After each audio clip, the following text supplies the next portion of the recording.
very interesting development. Meanwhile, viewers, more news coming in from the Caribbean. We're learning that Hurricane Erin is picking up strength as it pushes dangerously close to the U.S. East Coast.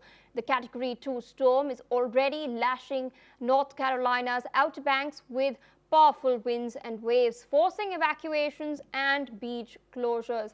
Authorities have meanwhile shut down Highway number 12 on Hatteras Island after water surged onto roads, while Ocracoke Island's ferry link has been cut off. The storm is not expected to make landfall, but its outer band stretch nearly 500 miles, driving life-threatening rip currents from Florida to New England. New York City has already closed its beaches, and forecasters warn of widespread flooding in low-lying areas. Officials are urging residents to take Erin seriously as scientists caution warmer oceans are fueling stronger, faster intensifying hurricanes. Let's in fact listen in to what some of the residents have had to say.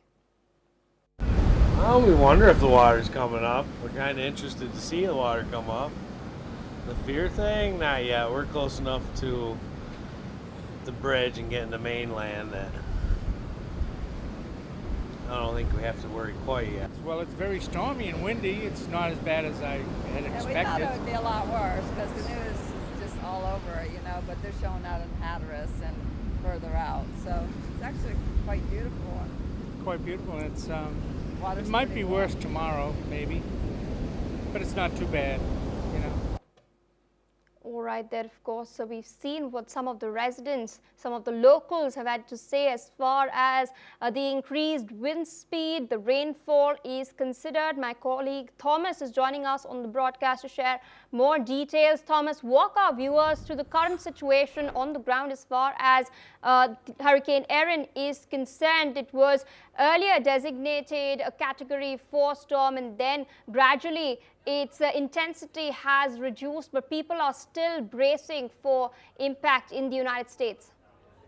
Yes, of course, Pia. Well, as you've said, the hurricane previously increased to, in fact, a Category 5 storm off U.S. waters. It has now died down with the belief that it's not going to cause any major damage, which hurricanes in the U.S., we've known from previous history, have caused substantial damage. You look at the likes of Hurricane Katrina that caused billions and billions of dollars worth of damage.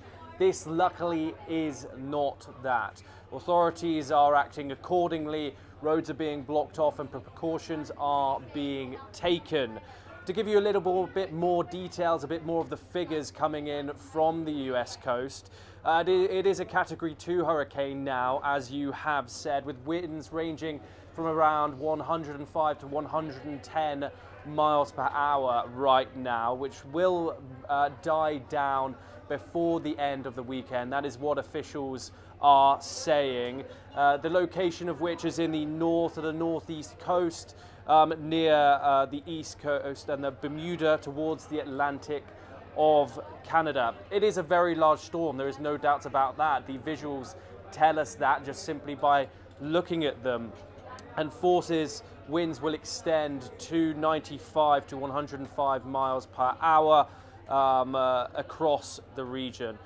Life-threatening hazards, people are taking precautions, as we've said, but beaches have been closed.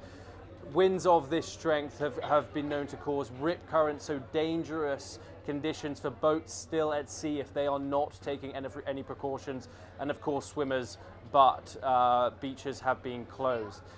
The reason why America faces so many hurricanes is its vast coastline, 12,000 miles across the United States, and of course the warm tropical waters where hurricanes brew.